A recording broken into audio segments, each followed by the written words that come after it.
Welcome to the Airline Pilot Podcast. I'm Jason Ambrosi. In this episode, we're continuing our two-part series of interviews with ALPA MEC chairs, checking in with Mike Sterling from ATI, Adam Spurrier from Endeavor, Garth Thompson from United, and Darren Hartman from Delta about what has happened at the bargaining table and in their pilot groups this year. Let's launch into our first interview with Mike and Adam. All right, well, I'm here with Captain Adam Spurrier, Endeavor, and our Fee for Departure Committee Chair, as well as Captain Mike Sterling from ATI. So I appreciate you both joining us today here at the Executive Board in D.C. Thanks for having us. Yeah, absolutely. Yeah, appreciate it. Adam, let's start with you. So you wear two hats. You're the MEC chair over at Endeavor, and I've had the pleasure of working with you for several years, and you're also the Fee for Departure Committee Chair. So that's a lot of work. Tell us what's going on in the Fee for Departure world in a nutshell. Yeah, sure. It's a little bit of a balancing act right now as far as Fee for Departure pilot representation goes. Of course, our long-run objective is to have career stability, benefits on par with our mainline partners for the size of aircraft that we fly, but that becomes increasingly challenging as the flying is upgauged to mainline while opening future career opportunities for our pilots.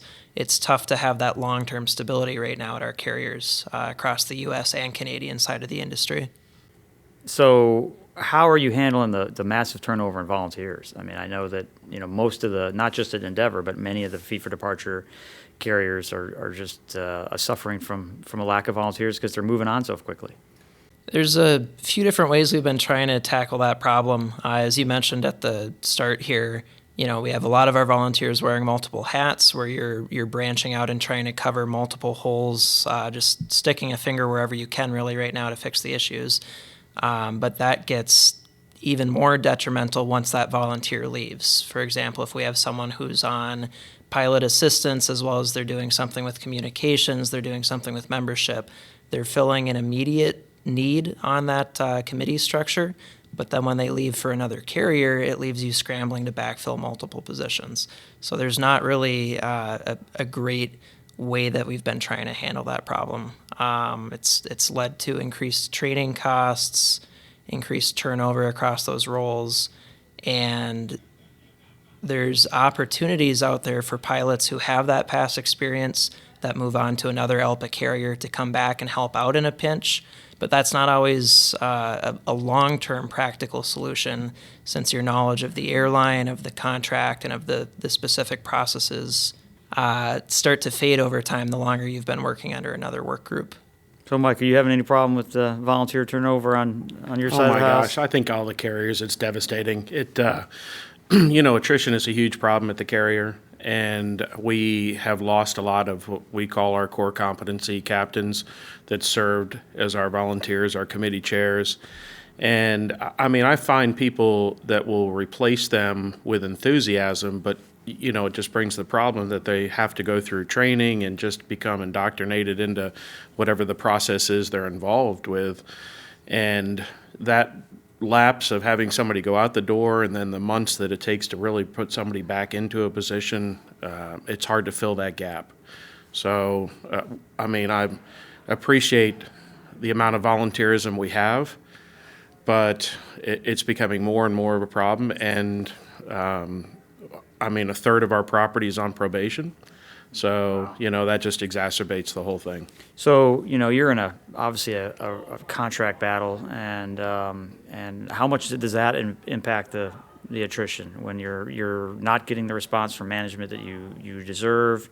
You did just have a very successful picket on Wall Street, but how much does that contract negotiations impact the attrition and so on? So, I appreciate the sentiment about the picket on Wall Street. That with a lot of support from ALPA, turned out to be fantastic. But the focus is about the contract. We had a very stable carrier. We had one of the lowest attrition rates across the industry up until contract negotiations really started to deteriorate. We spent a lot of time trying to deliver a message to our pilots that, yes, you're going to get a new contract. It's going to successfully take you to the next level.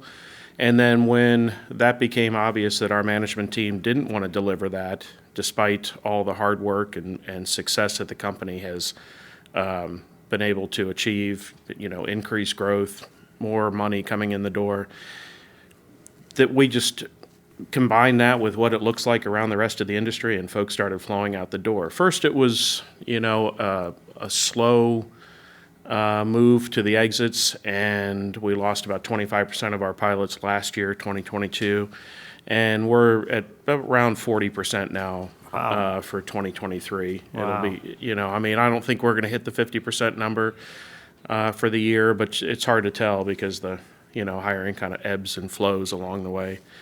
And it's for one reason. People came to ATI with the expectation that they were setting a career. We don't see that as much now. They're coming in the door to get a 767 type rating, potentially get some hours on the aircraft, and then head out to someplace else. And so that feeling that they were coming for a career has evaporated. Well, it's a shame that many of our companies don't understand that pilots are the true stakeholders in this operation. Because as you said, if you're there to make a career out of it, you're going to try to make the place better. On the fee for departure side, Adam, what are some of the challenges when you're trying to negotiate a contract, right? Because it's obviously different than what I'm familiar with at the legacy type operations. Yeah, pretty widespread across our segment of the industry with fee for departure carriers. You don't traditionally see all the way through a Section 6 process. There's a lot of that interim bargaining through letters of agreement, memorandums of understanding, where you're just playing a little bit more small ball to eventually get to that larger objective. Recently, very successfully, Air Wisconsin closed out their tentative agreement, wrapped up their Section 6 process. But that's one of the first that we've seen in a significant amount of time in this segment of the industry. Well, you at Endeavor have been very successful with the LOA process. What LOA number are you on now? It's got to be in the hundreds, right? We just signed 139, I think it was, a couple months ago. That's incredible. That's a great midterm bargaining. Midterm for us goes long, though. We're still working out of our JCBA, which came from the Pinnacle Colgan-Masaba merger back in 2011. Wow. And so we tend to do just about one letter of agreement per month. The other fee for departure carriers, it's maybe closer to maybe a month and a half or so between, or sometimes 2 months, but they keep a pretty consistent pace on that side of things. Jazz is also pretty frequent to us. They just overhauled some of their pay structure earlier this year. Trying to come up to parity with what we're seeing stateside here. But it's obviously much smaller labor market north of the border for Encore and Jazz. Specific to a lot of the fee-for-departure carriers, you'll see pretty elongated amenable dates out of the carriers. I think most of us right now are right around 2029. And so if or when we approach closer to that point, your priorities are shifting to gearing up for that Section 6 process. Right. But for us, it seems like just as we're about to go over that cusp and start looking towards that range of things, then comes the contract extension, the pay rate increases, and everything else. And you're just seeing a continual delay to that full-on bargaining process. It's frustrating from our perspective, because we look at it where the company is wasting X amount of money per month, and then they're looking at how much the new contract will cost them. And so the amount they waste has not exceeded the amount the new contract will cost them, but they're leaving out the unquantifiable part, which is as your core captains stream out the door and you don't have people to upgrade, then you're not going to have folks to staff the jet. And, so yes, you may have saved yourself some money over here by not giving us a contract, but you've really just destroyed the foundation of the airline. And no growth. Right, growth grinds to a halt. Yep. Yeah. So. Well, that's the exact same circumstance Yeah. we're seeing systemic across the fee-for-departure side. There's no shortage of, right now, from a pilot supply standpoint, coming into the door with 1,500 hours ready to hop in and get your type rating. It's those high-time first officers who become captain qualified and the ones who actually upgrade and stay as a captain. When right now, a PSA first officer with 800 hours can start at Delta, or an Endeavor first officer with 800 hours can go into Indoc at United, there's really no incentive at a regional level to stay on, upgrade as a captain, and give back and be able to grow that airline. We've seen, I think it's around a 25% decrease in pilot group sizes across the industry from around this time in 2019. It's been upgauged to mainline flying. You've seen a equal growth across the larger ALPA carriers, but there's no feasible way for those regional carriers to grow without captains, and they're driving pilots out the door with that philosophy of trying to prioritize the wrong things inside the pilot group. Yeah. Well, on behalf of all of us, thank you both for your leadership. Thank you for yours. I know that you're wearing two hats, Adam, and it's a lot of work, and you're fighting a contract fight right now, Mike. So thank you, and again, I appreciate you taking the time to talk to our members today. Well, thank you for having us. I appreciate your leadership. So thank you, sir. Well, now, listeners, it's my privilege to introduce the next two visitors to our podcast today. I've got Captain Garth Thompson, United Airlines MEC Chair, and Captain Darren Hartman, the Delta Airlines MEC Chair. Thank you both for joining us and taking the time away from our executive board meeting to speak with our listeners. Thanks for having me on. It's a pleasure to be here. Thanks, Jason. So let's dive into it. You both have secured, great contracts. Darren, I was, proud to be part of the team with you and finish it out, last fall and into early January. So, tell us about, what it meant to get that agreement done and how you got there, and then we'll throw it over to Garth for the same thing, who just basically, fought the same fight and achieved that just recently. Well, personally, having everybody coordinated together was probably the greatest achievement on the way to the contract. So we worked not only with the MEC, the admin, COM, strategic planning, SPSC. It was just a coordinated effort, and getting to a 99% strike vote was probably the peak of that achievement, knowing that we'd inspired unity at our pilot at precisely the right time. So that would probably be my largest takeaway from the negotiating of our contract. Now I'll turn it over to you, Garth. It took a long time. You put a hell of a lot of effort into it, but what can you share with our listeners about what you've gone through and the kick-ass job you did to get United where they are today? Well, I guess our paths were a little different in that we came on the heels of a tentative agreement that failed to the tune of 94%. And at the time, I was line pilot, former rep, but hadn't done much work in a long time. And that whole process brought me back into the fray, and I went from being a Denver captain representative to MEC chair in about a month and a half time frame. So thrown right into the fire.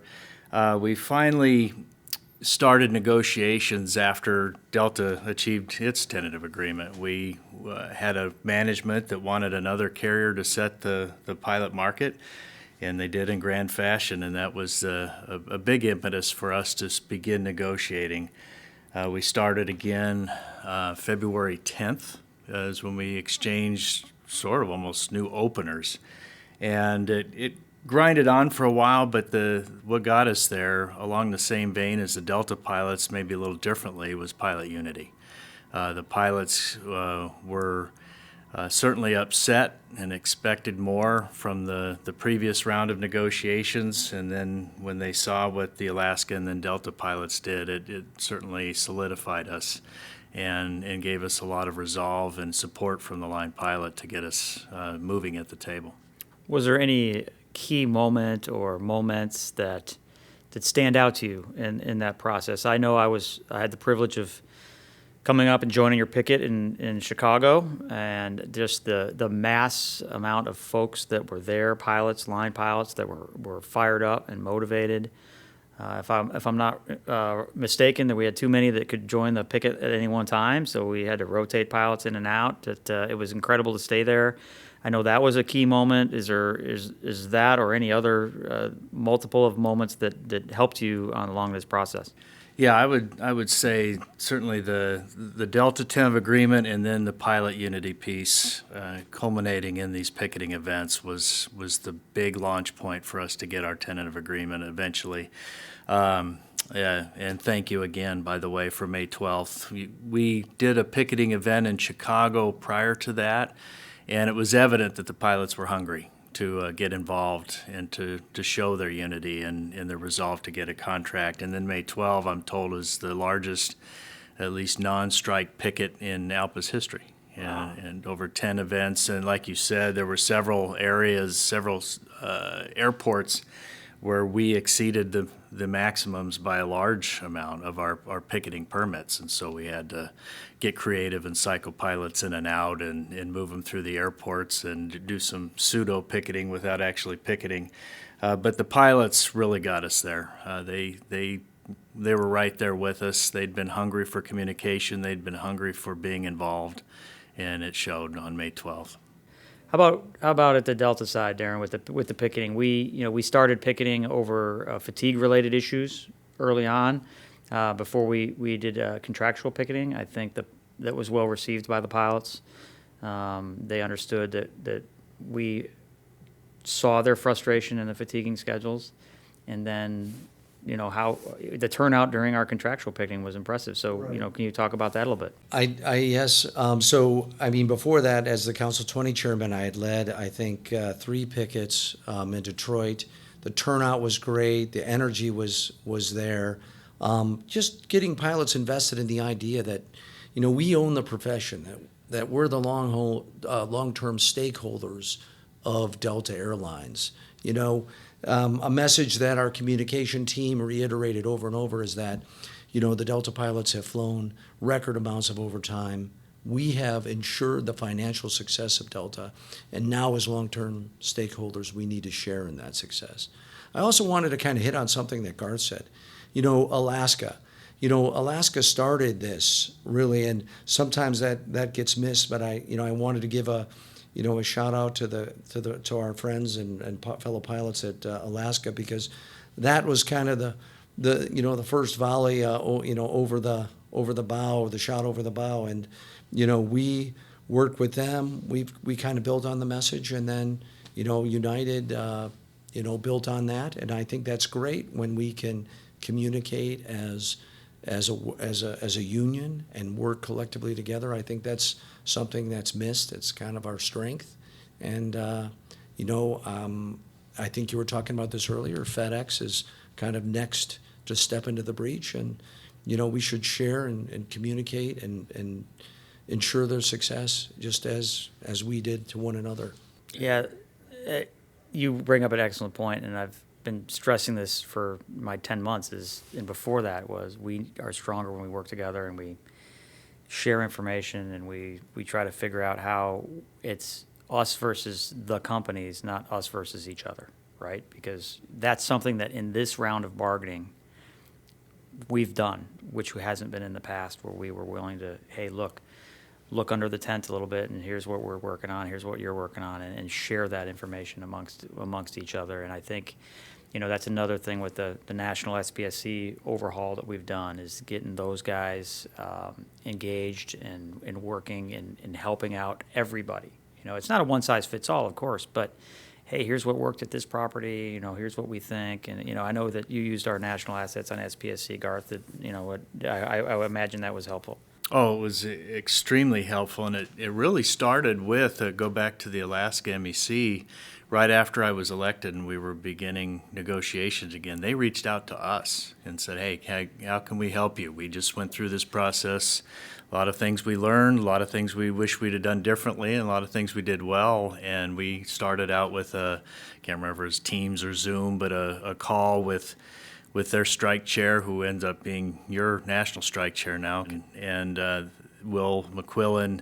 They were great to us. And then Delta MEC rolled out the red carpet for a group to come visit in Atlanta and shared their experiences and what they learned. And now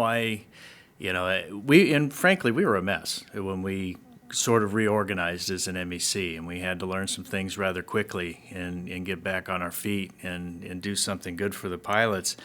And now I'm getting asked questions. In fact, going to visit other MECs to share what we learned and what we accomplished, and so that gives me a lot of satisfaction personally, not only that we did something good enough to be asked about, but that I'm in a position now to pay it forward. That's what this is all about. It's so exciting to hear that we're all working together, that we're going to help each other. Like you said, pay it forward. That's an excellent way to look at it. Captain Garth Thompson from United Airlines and Captain Darren Hartman from Delta, I really appreciate the time. I know this is a busy week here at the Executive Board, but I think that our members will take value from this conversation. Thank you both. Well, thank you. Thank you, Jason.